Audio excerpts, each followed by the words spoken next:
बोले गोविंद भगवान की जय हो।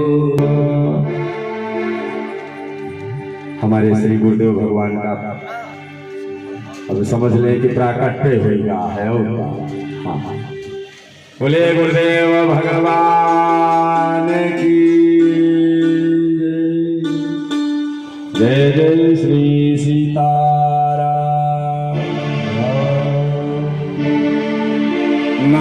ये भी जो हुआ सो अच्छे हुआ।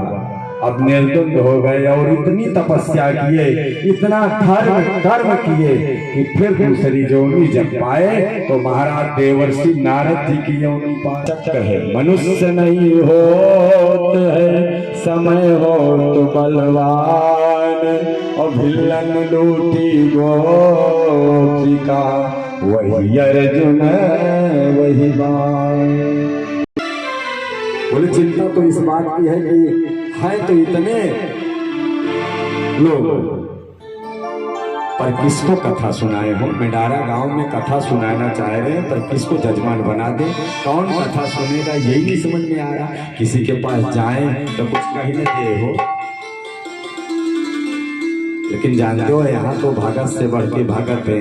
ये हमारे बाबा जो है ना, जाना क्या, ये भेष बदल के आए हैं, साक्षात हनुमान जी के रूप है। हाँ, बहुत दिन से आप लोग इन्हें देख रहे होंगे, जैसे ना है ऐसे ना है, जैसे है ऐसे नहीं है, इससे ज्यादा बुढ़ाई है ना इतना जल्दी। बोले गोविंद भगवान की जय। ते साक्षात, अरे भाई जब भगवान राम जी लक्ष्मण जी जब आए यहाँ ऋषिमुख पर्वत पर, तो सुग्रीव जी को खबर मिली, तो सुग्रीव जी हनुमान जी के चरणों में, हनुमान जी आज राज रक्षा करिए, हमको लगता है कि भैया ने भेज दिया है, आज मारी नहीं है। बोले कि दो लोग आवत हैं, बोले दो लोग धनुष बाण लेके आवत हैं, आज हनुमान जी आज नहीं बचूंगा।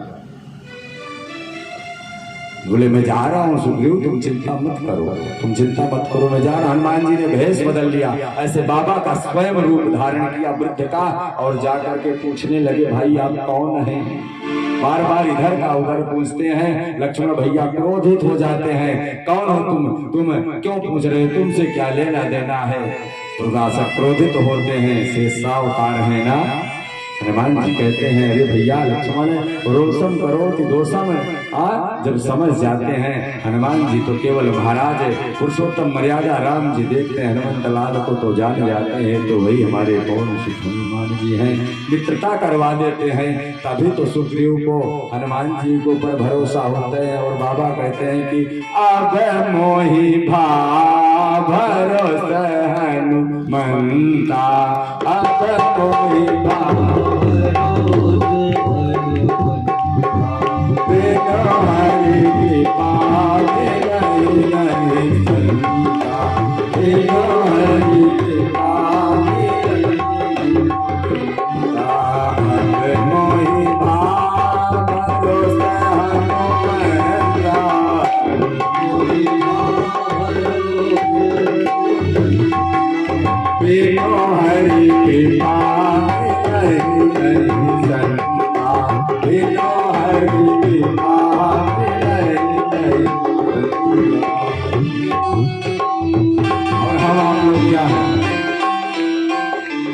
स्वार्थी हैं। कोई कह दे कि यहाँ से मेंडारा पहुँचना और रास्ते में बहुत बड़ा जंगल है, वहाँ कुछ प्रेत रहते हैं, ककरावा बाबा तो ज्यादा थे क्यों तो मिल जाई, छोड़ ली है। अब बोले फिर क्या करें। बोले यदि रास्ते में कोई संकट ना आना चाहते हो तो हनुमान जी का सुमरण करो। कैसे? भूत प्रेत निकट नहीं आवे, भूत पिशाच निकट नहीं आवे, महावीर जब नाम सुनावे, महावीर जब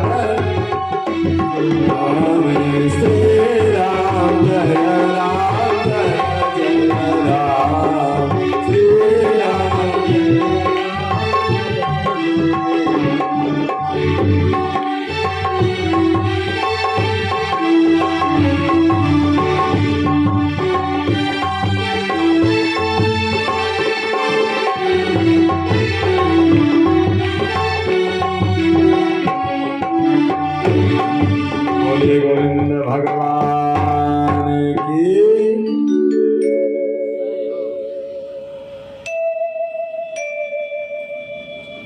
भगवान की कृपा से नारद जी कहते हैं कि एक समय किसी का नहीं आता है। बाबा कहते हैं अब सब कुछ तो ठीक है, पर किसे कथा सुनाऊं, सुनाने योग्य कोई नहीं दिख रहा है, सुनने योग्य कोई। बोले वही जो सुखदेव स्वामी जंगल में गए हैं वही सुनेंगे इस कथा को, और दूसरा कोई नहीं सुनेगा।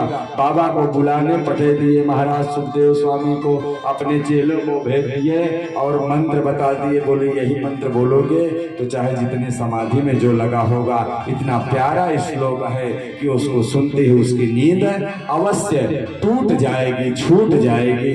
और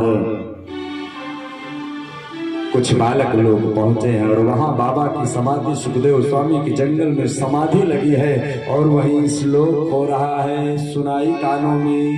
बड़ा प्यारा श्लोक है, आइए हम आप सभी लोग सुनते हैं और गाते हैं कि बरहा पीडम नटवर वपु कर्णयो कर्णिकारम् बिभ्रद्वासा कनक कपिशं वैजयन्ती चमाला रन्ध्राणुवेणुरधर सुधया पूरयन गोपवृंदै। वराहपीडम नटवर वपुः भगवान श्री कृष्ण का गुणगान सुनाया। सुखदेव स्वामी की निद्रा खुल गई, एक बार देखते हैं और देखते ही फिर बोले और बोलो ना, फिर आंखें बंद कर लिए, समाधि लगा लिए, फिर श्लोक होने लगा।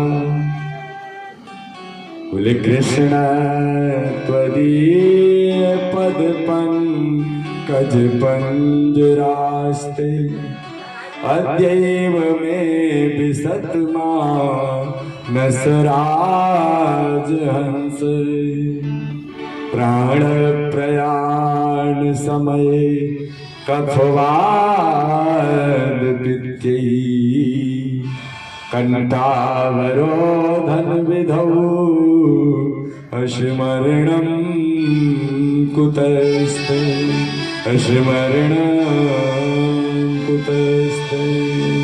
अब तो महाराज लख दिए, क्या बात है, कहाँ से आए हो, और सुनाओ ना, और सुनाओ ना। बोले ज्यादा आता नहीं है, दो चार मंत्र तो सिखाए हैं और यही सीखा हूं, अब आपसे क्या झूठ बोलना, आप तो परम ज्ञानी हैं।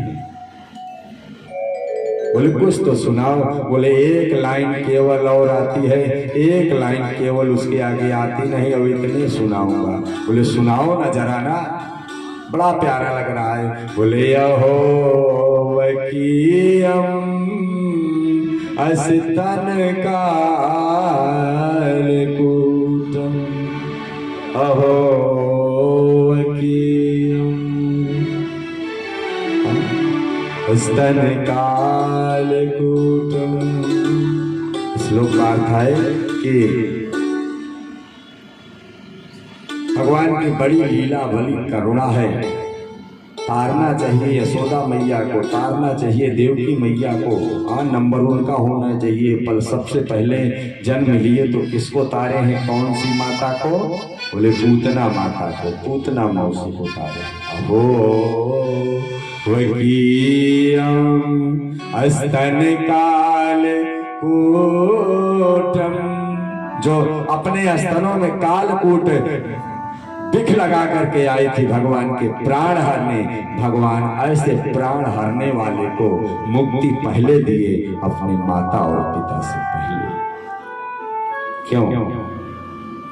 क्योंकि भगवान भी किसी न किसी के प्रेम में, वादे में फंसे रहते हैं।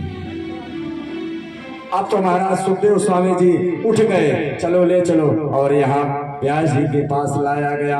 व्यास जी ने परीक्षा लिया और परीक्षा में वो पास हो गए कि नहीं, इसे तो काम, क्रोध, मोह, मत कुछ भी, अहंकार कुछ भी नहीं है। वो जैसे का तैसे, जैसे 12 वर्ष में जन्म लिया तो कोई मतलब नहीं, आज भी इससे कोई मतलब नहीं है, तो केवल भगवान के श्लोक से बंधा हुआ, खींचा हुआ चला आया।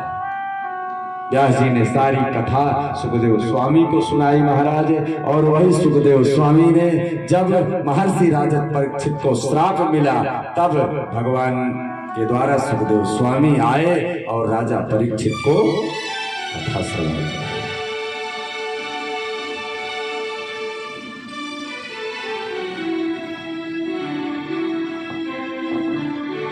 महाराज हम कहते हैं राजा परीक्षित भगवान की कथा होती है, और हर व्यक्ति जानते हैं कि कथा सुखदेव स्वामी और राजर्षि परीक्षित की है। प्रश्न उठता है कि राजर्षि परीक्षित हैं कौन? कौन है? कौन है भाई? अगर भगवान राजर्षि परीक्षित को हमें जानना है तो हमें भगवान श्री कृष्ण चंद्र के बनाए हुए महाभारत में प्रवेश करना होगा।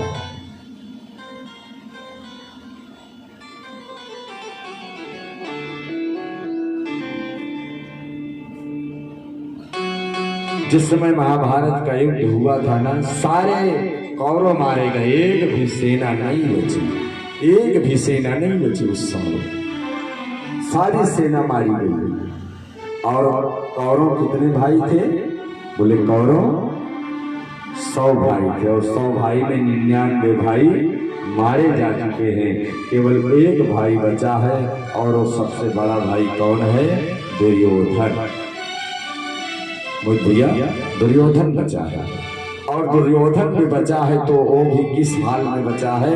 बोले वो भी इस समय एकदम मृत्यु के कगार पर है, कलझ रहा है, तड़प रहा है। आज अपने करनी करतूतों का फल भोग रहा है और सोच रहा है।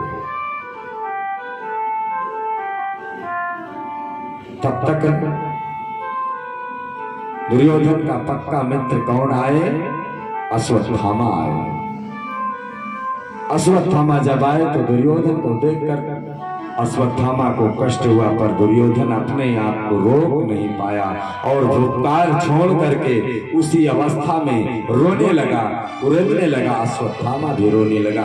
बोला मित्र क्यों रो रहे हो, क्या बात है? आज युद्ध आप हार गए इसलिए?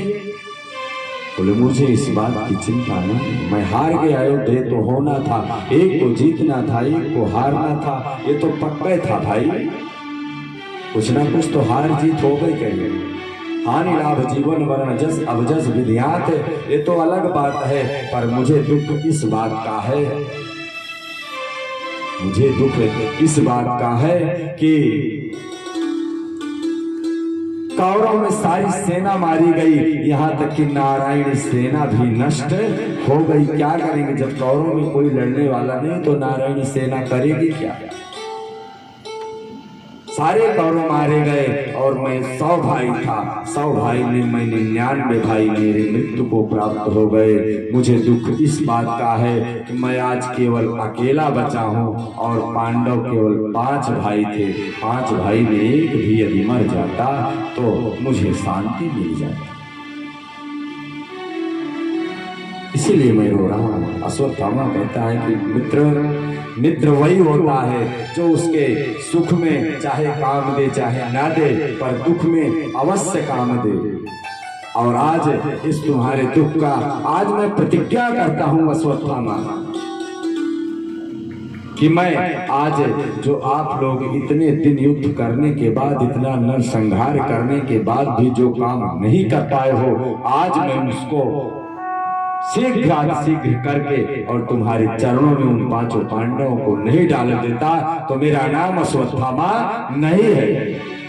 संकल्प लेते हैं और चल देते हैं।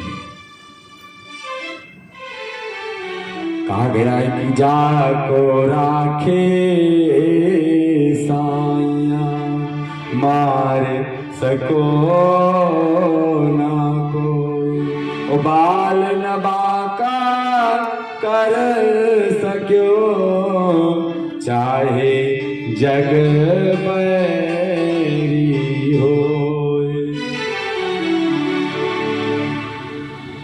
चाहे जग बैरी हो कोई मतलब नहीं, भगवान जिसको चाहे। भगवान को तो सब पता था कि कहाँ क्या हो रहा है। भगवान क्या करते हैं, शिविर में जाते हैं, पांचों पांडवों को लेकर के घूमने निकल पड़ते हैं और पांचों बालक उनके वही सैन्य करते रहते हैं। भगवान ने जिसको बचाना चाहा, जिसकी उम्र थी, भगवान ने उनको बचा लिया, पर जिसकी उम्र न समाप्त हो रही है उनको भगवान भी बचाने में सक्षम नहीं है। सृष्टि रुक जाएगी। और इधर अश्वत्थामा आता है और अश्वत्थामा आकर के भीम का पुत्र भीम जैसे, अर्जुन का पुत्र अर्जुन जैसे, नकुल का पुत्र नकुल जैसे, युधिष्ठिर का पुत्र युधिष्ठिर जैसे, सहदेव का पुत्र सहदेव जैसे, अर्जुन का पुत्र अर्जुन जैसे, और वो समझ नहीं पाया एक जैसे मुखार देख करके सबके महाराज गले को उतार लिया और उतार करके एक पलड़े में रख करके ढांक करके बड़े मनमोहक मन से चल दिया और जा करके अपने मित्र दुर्योधन के पास रख दिया। लो, आज तक तुमने जो काम नहीं कर पाया, आज तुम्हारे अंतिम क्षण में मैंने वो सारा काम, मैंने पूरा युद्ध ही नष्ट कर दिया, पूरे युद्ध का परिणाम तुम्हारे सामने रख दिया। दुर्योधन को थोड़ी देर तक तो बहुत पल भर के लिए किसी का नुकसान करो, किसी का पर्स पा जाओ, किसी का मोबाइल पा जाओ तो पल भर के लिए सुख मिलता है, बाकी फिर उसी तरीके भरते भरते भी लगा जाओगे। आजकल घर में जय मोबाइल है जाना अनर्गल खर्चा है, 4-4, 5-5 हजार तो रात को मर्जी मोबाइल खाता है। कहीं नहीं केवल बतलाए वाला आया, ये पूरा पढ़े वाला आया, ये व्हाट्सएप करे वाला आया। हाँ, मनुष्य का अंग बन गया है मोबाइल। कुछ लोग इस तरह के रहा था। आज हमारे पंडित जी शाम को खूब इधर उधर टहरे तो हम कहे टहरे कहा तो कहें कि हम का जी का हम मोबाइल अपन धई दे रहे, तो हम कहे कि मोबाइल लगावा, कहें कि लगावे तो ही स्विच ऑफ बताता है। तो हमने कहा कहाँ रख दिया है, कुछ तो शुद्ध होगी। हमारे समझ में ना, हमने कहा कि ये बताओ कि मोबाइल चार्जिंग में, बोले चार्जिंग में लगा है, मोबाइल स्विच ऑफ है। तो हम कहे यार तो मोबाइल स्विच ऑफ है, चार्जिंग में लगाया है तो फिर भी सारी जिंदगी पहुंचा का। बोले गोविंद भगवान की, मोबाइल हराई जाए जाना है तो प्राण निकल गए। और पल भर के लिए दुर्योधन देखता है तो बड़ा मनमोहक खुश होता है, पर देखता क्या है कि भीम जैसा भीम का पुत्र आया है, अर्जुन जैसा है तो अर्जुन का पुत्र है, तो सब नाबालिग हैं। कहता है कह रहे मित्र ये क्या किया तूने, ये तो मेरे 5-5 कुल के जो चलने वाले थे उसको तूने नष्ट कर डाला। तू तो मुझसे ज्यादा भी अश्वत्थामी मित्र, तू मुझसे ज्यादा भी पापी निकल गया। ये क्या किया तूने। और श्राप भी था दुर्योधन को द्रौपदी का कि तू जब भी युद्ध में मरेगा तो तड़प करके कलश करके मरेगा। क्यों, जिस तरीके मैं अपने पुत्र अभिमन्यु के शोक में मर रही हूँ। और आज दुर्योधन उसी क्षण बहुत अधिक कष्ट हुआ, पीड़ा हुई, और उसी कष्ट पीड़ा में वो हिलोके सुखम भोगता, इस लोक में सुख भोगते हुए अपने प्राण को त्याग देता है।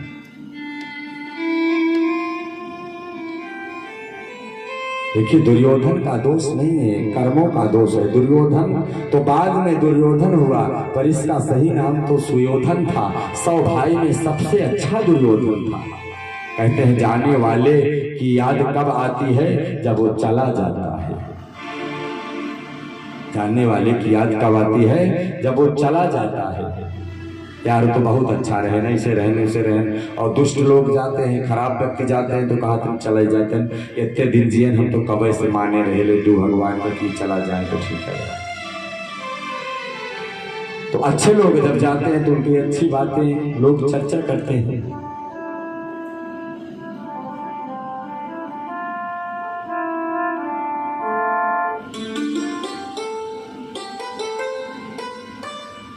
दुर्योधन सुयोधन था। दुर्योधन को तो बिगाड़ डाला, मामा उमा के चक्कर में बहुत ना पड़े चाहिए। काम बिगाड़ो आरो, घर बिगाड़ो सारो, सारे ओरे के चक्कर में पड़ जावे ना तो फिर सब बेकार है। हाँ, जे कई बहन अंदर हो के भाई सिकंदर, वो सिकंदर और वही के कहा मन गया तो फिर हो ससुराली जावे तो फिर सब दिन हो गया।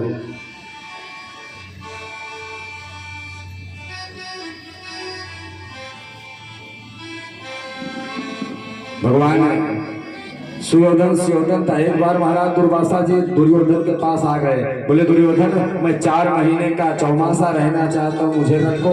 दुर्योधन कहा कि महाराज दुर्वासा जैसे संत दूर जहाँ लग जाए जाना बड़ा खतरनाक है, ये आए हो। बोले ऐसे महात्मा को अगर सेवा नहीं करते तो भी लो श्राप, फिर सेवा नहीं करोगे और सेवा करोगे तो कष्ट जहाँ होगा, सेवा में जहाँ त्रुटि होगी लो श्राप। दुर्योधन सोचता है कि अब वही तो श्राप से बचा, आगे चल के देखा जाए। करब महाराज करेंगे। दुर्वासा जी को रख लिया और दुर्वासा जी के 4 महीना इतनी सेवा किया। दुर्वासा जी उसकी सेवा से प्रसन्न हो गए। आधी रात को दुर्योधन दूध लाओ, दुर्योधन हलवा लाओ, दुर्योधन स्वरो व्यंजन बनवाओ, बहुत सेवा किया। और जब सेवा किया तो यही दुर्योधन की हीनता देखो, यही दुर्भाग्य देखो। दुर्वासा जी कहते हैं दुर्योधन तेरी सेवा से मैंने प्रसन्न, बहुत मैं प्रसन्न हूँ, जो मांगना चाहो मांग लो। दुर्योधन विनाश काले विपरीत बुद्धि। दुर्योधन कहता है प्रभु कुछ नहीं चाहता, केवल एक चीज चाहता हूँ। क्या?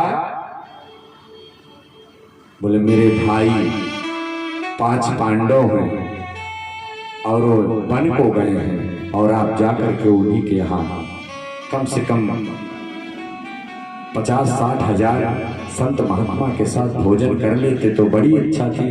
दुर्योधन अपने मन में सोच रहा है कि ऐसे करूंगा तो दुर्वासा जी ना भी नहीं करेंगे, जाएंगे और वहां उनके अपने खाने को तो है नहीं, साधु संतों को खिलाएंगे और वही नहीं खिलाएंगे तो सेते में इतनी वो श्राप दे देंगे और पांडव नष्ट हो जाएंगे। दुर्वासा जी मुस्कुराने लगे, अरे दुर्योधन तूने इतनी सेवा की और मांगा तो क्या मांगा? आपने ही नष्ट करने को मांगा। यही तेरी सोचे तो अच्छी नहीं, सोच अच्छी तो सब बेकार, कुछ नहीं तो कुछ नहीं। आज दुर्वासा जी बोले यही तेरी इच्छा है, यही मांगना चाहता है, बहुत अच्छी बात है। पहुंचे और वहां जब पहुंचे पांडव शिविर में तो केवल वहां द्रौपदी है। हर हर महादेव, हर हर महादेव करते हुए दुर्वासा जी पहुंचते हैं। द्रौपदी मैया पूछते हैं प्रभु प्रणाम, आदेश करिए। बोले आज हमारा संतों का भोजन आपके शिविर में होगा। बोले बिल्कुल ठीक है। द्रौपदी भी सोचती है से न हाँ कर लूंगी तब तो ठीक है, ना कर लो तो श्राप, इसलिए हाँ कर लिया, जैसे होगा राम जी जाने। अब चिंता में पड़ गई, चिंता में पड़ गई तो किसकी याद कर रही है? गोविंद की याद कर रही है। भगवान प्रकट हो गए।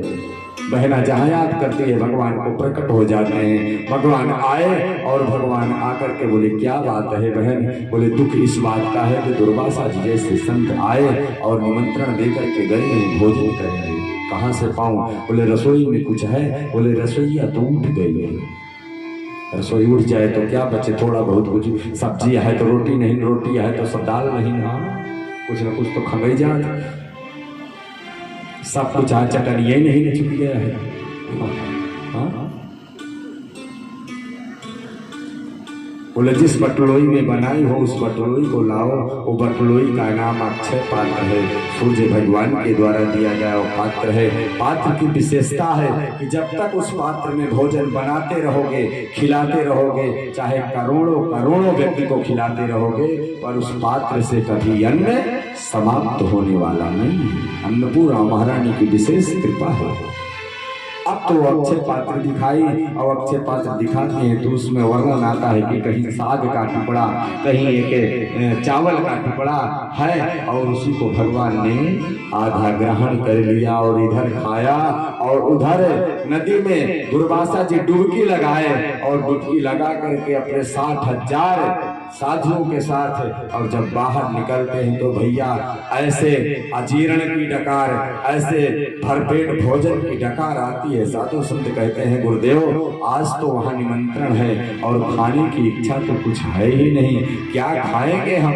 दुर्वासा जी बोले उधर जाना ठीक ही नहीं है, आज जाओ ही मत, चलो अपने अपने धाम को। तो जाको राखे साइया मार सको ना को, भगवान जिसके ऊपर कृपा करते हैं उसका कोई बाल बांका नहीं कर सकता है।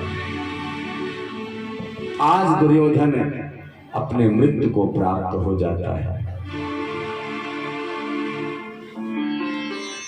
भगवान की बड़ी अपार लीला है, बड़ी अपार लीला है। भगवान ने इस युद्ध में गांधारी को भी अपनी बुआ कहते थे और कुंती को भी अपनी बुआ कहते थे, पर काम दोनों लोगों के साथ में धर्म का करते थे, अधर्म का नहीं करते थे। पर धर्म के रास्ते पर चलने वाले का साथ धर्म के रास्ते के हिसाब से देते थे, और जो अधर्म का रास्ते पकड़ा हुआ था उसको अधर्म के रास्ते का मार्ग दे देते थे।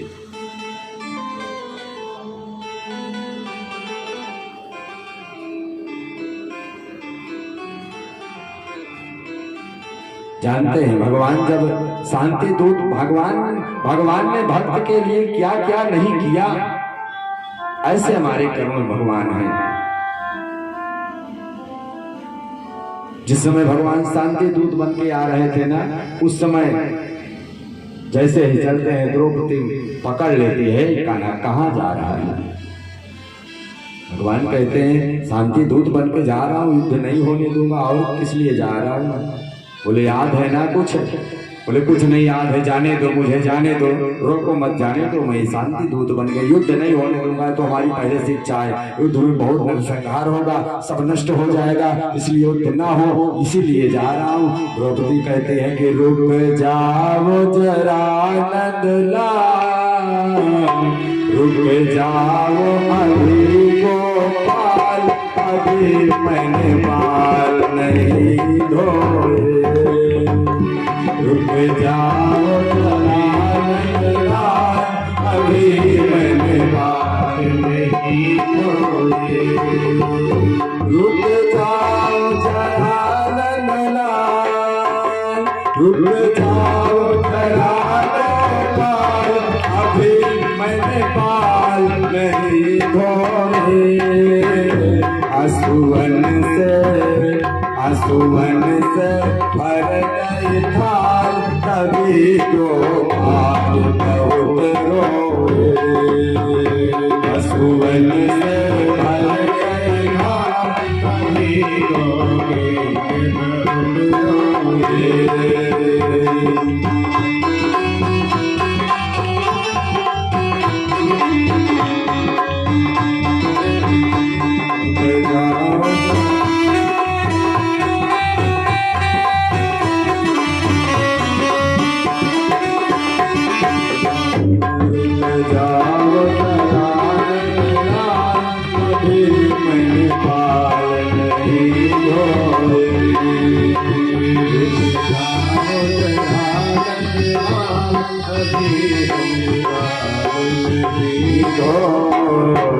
रुक जाओ ए कन्हैया, ए नंदलाल, तुम्हें प्रतिज्ञा याद नहीं। कन्हैया थोड़ा चंचल है, चटपट है, इसलिए कन्हैया कुछ इधर उधर करते हैं, तब सही बात बताते नहीं, टेढ़े हैं थोड़ा सा।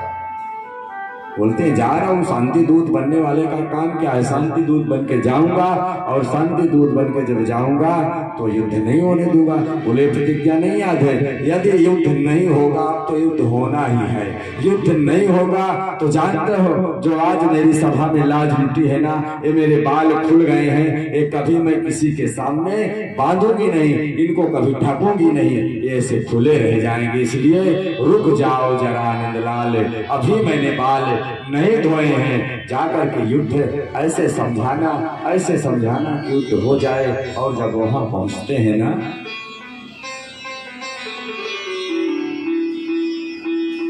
भगवान जब वहां पहुंचते हैं तो क्या करते हैं, जब भगवान वहां पहुंचते हैं तो दिखावा अधिक होता है। आज के जमाने में गुरु जी आवत है, आज को बढ़िया बिस्तर बिछाए गए, कि वो हमेशा बढ़िया साफ सफाई घर में चकाचक। आज घरे में छुट्टी से आवत है, साफ सफाई करेगा नहीं, कहीं घरे में रोज बदलात जाते, घरे में जाला नहीं मरते तो जने। हाँ, भगवान आए तो आज दुर्योधन खूब बढ़िया तोरण पताका सजा दिया, सब कुछ एकदम चकाचक 56 प्रकार के भोजन बनवा दिया।